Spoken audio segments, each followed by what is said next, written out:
Hi everyone, it's Eric from ecartman12.blogspot.com and welcome to my first impressions video of the Samsung Galaxy Nexus. Now you can see the Galaxy Nexus right over here, and here's the box. Just want to give you another quick look. So as you can see, they've got a picture of the Samsung Galaxy Nexus over here, Galaxy Nexus writing over there. At the side you have a screenshot of the side of the phone and of the other profile as well. And I bet you're wondering what's at the bottom of the box. I bet you're not wondering anymore. But anyway, let's just show you the handset and look right over here. People are saying that the screenshot on the front does resemble the size of the phone, and as you can see, it does resemble the size of the phone. Okay, with the box out of the way, let's take a closer look at the Galaxy Nexus. Now, I've had this for a few days so far, and I just want to let you know about the build quality before I actually get onto the software. Now, I've already given you a product tour on my unboxing video, so I'm just going to show you over here. As you can see, it's got this sort of curved glass design right over here. I really do like that. It's got this little bulging part at the bottom over here. Doesn't bulge by much, and the handset is still very slim. As you can see over here, when I just put my fingers over there, this feels incredibly thin. And here is the 4.65-inch screen. Now let's turn the screen on, and as you can see, this is very honeycomb-esque. As you can see, look, they've got the sort of lock screen from Honeycomb, and when you unlock it, you can choose to lock it that way, which takes you to the camera, or just unlock the screen. Now here is the screen, and it does, my word, it does look absolutely fantastic. The text is super crisp. The camera ain't really doing it justice. People always say this has to be seen to be believed, and they said go into a store and actually take a look at it. I did that, and I was like, I don't know what to make a big song and dance about. The screen looks good, but it doesn't look super great like they were saying. Well, looking at it in the store doesn't do it justice. What you're going to have to actually do is actually have this inside your house where there's not too much light hitting the screen. In the store, light is hitting the screen from pretty much every angle. But if you're at home, you can really see how crisp and colourful this display really is. It's running at a resolution of 1280 by 720, so that's a full 720p HD display. And let's show you the interface. So this is Ice Cream Sandwich. As you can see, here's some widgets I've got over here. So YouTube widget. Here's a widget for the browser. And you can resize certain widgets, as you can see right over here. You can make it longer, but I'm just going to bring it shorter. That looked nicer. And here's the folders. They've changed the folders, as you can see. It looks much nicer. And unlike the earlier versions of Android, you can actually position the icons wherever you want to. You can't make folders in folders, but I never like doing folders in folders anyway. And one problem I have been experiencing, though, is, if I can find it, there, the email application. Now, for some reason, it won't sync my Hotmail email account for some reason. It just keeps saying syncing email, and then it doesn't do it. It just keeps saying syncing, but it doesn't do it. It just stays like that for a long time and doesn't do anything. So that's really quite annoying. And while we're on the subject of the app drawer, here, as you can see, it's got this really nice animation. So this just kicks the iPhone's animation out of the water. As you can see, it looks very nice. You can see the fading animations and stuff. And this has a lot of little touches that really add to the whole experience. Now there's widgets as well. You can either tap that widgets button over there, or you can just swipe to the widgets over here, which is what I always tend to do. So let's quickly add a quick widget. Here's a weather one. Let's just drag this one on. And you can drag it onto whichever screen you want. Come on. Oh, I've got no space over there. Let's just bring it in over here. Ask you, do you want weather, news, or news and weather? Let's just do the weather. And here you go. You can see there's a really nice weather widget over there. So far I'm really am enjoying this. The screen is my most favourite feature. I know this has a dual-core processor in here, but the screen is so crisp and colourful that I'm telling you guys, in my opinion, this is so much better than the Retina display on the iPhone and iPod Touch. The Retina display is really beginning to show its age, because as you watch videos on this screen, then go back to the screen on the iPod Touch and the iPhone, you'll notice that it looks sort of washed out and is too small. Watching videos on this is an absolute joy, especially watching the 720p videos on YouTube, and I'm gonna put a movie on this. I've got a full movie which I've converted from my Blu-ray disc to an MKV file, and it's just below 3 gigs, about 2.5 gigs, and I can't wait to put that movie on here so I can try that out. I'm really looking forward to that, and I'll report back on what files this supports, but it should support MKV. So if let's just go into TweetDeck. As you can see, there's a lot more screen real estate. As you can see, look, you can see loads more tweets on the screen at once, and it's very smooth in its motion and everything. So yeah, I was saying that it's got a lot of honeycomb-esque inside here, and as you can see, here's these buttons over here. These are touch-sensitive buttons, but they're actually on the screen, and they're not actually touch-sensitive buttons at the bottom or below the screen. Now, I don't blame them for trying something different, but at the same time, I can't help but question why they even did that. Okay, it takes up some of that screen real estate. So if I tap this sort of multitasking button right over here, it shows up all my applications are running in the background. Now, normally Android was the worst when it came to multitasking, and then the iOS wasn't that far off, but now Android is the best for multitasking, because as you can see over here, these are all the applications, and Honeycomb you could do this, but what Honeycomb could not do, which they added in Ice Cream Sandwich, is exiting the applications. So yeah, as you can see, I'm just swiping the applications off, and then if I want to get into one, I just tap it.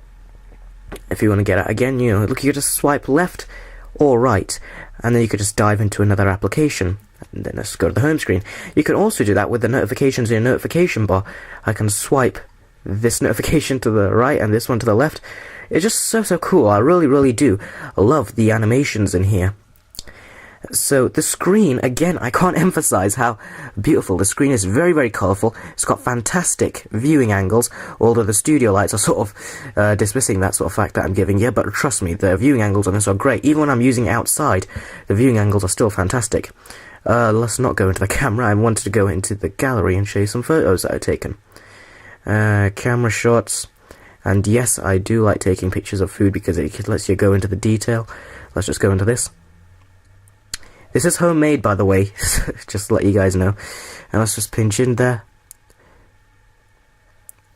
As you can see, really nice detail. Your photos really have to be very well lit in order for you to get good results on the photo front.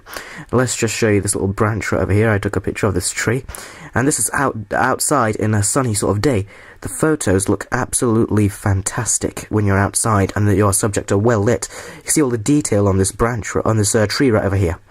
So, the camera is very good. It can shoot 1080p HD video, which I'll show you in another video. But at this current stage, I'm really enjoying it. It's got a lot of honeycomb-esque, and when I turn the screen off, it's got that sort of TV tube animation.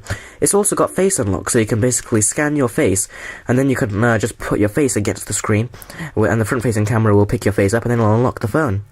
So far, I'm really enjoying it. And there is only one issue, though, that I am experiencing so far. Vodafone very kindly sent me this handset to review, but the only downside I'm experiencing so far is that when I'm making calls. Now, here's the dialer. Very nice looking dialer. Let's just call that. Dialing. Call ended. Now, I know that's a false number. It wasn't a real number I gave, but it does that with all the numbers. So Vodafone are sending me another SIM, so I'll report back to you as to if that resolves it. But so far I can't make phone calls with this handset. And battery life, let's quickly touch on that. I've only had it for a few days, but so far battery life, and I'm using this quite heavily, I only get about 4 to 5 hours. And the screen is actually taking up a lot of that battery. Look, if I just go into settings and tap battery, it'll say what is taking up most of the battery. So far I've had it on for an hour, 46 minutes and 31 seconds. When I'm taking it off the charger on the battery, and you can see what's taking up most of the battery is the screen.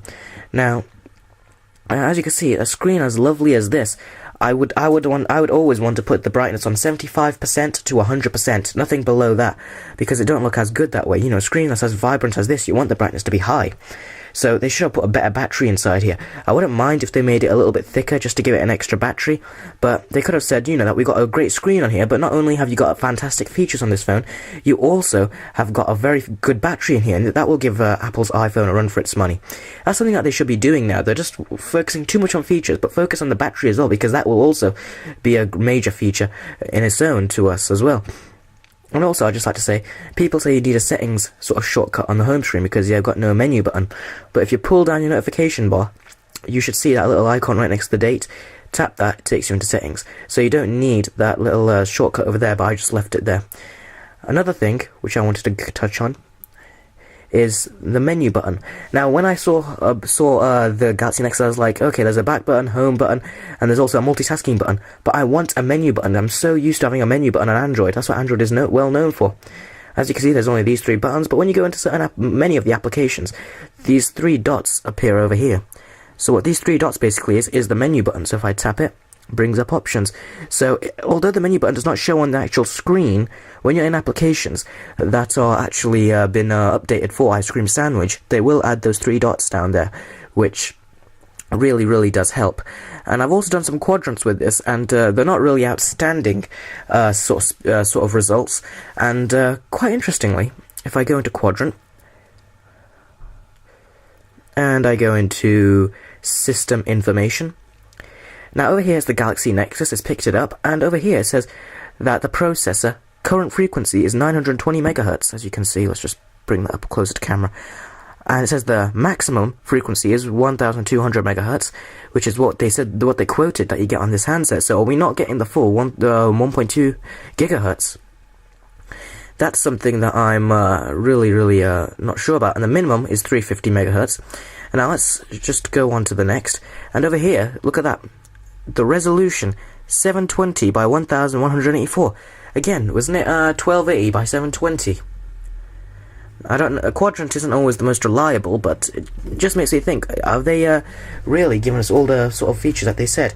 Like the full HD 720p screen and the processor. Well, that's something I'm still curious about, but overall, as it stands, I'm going to have to end this video now because we're going over time.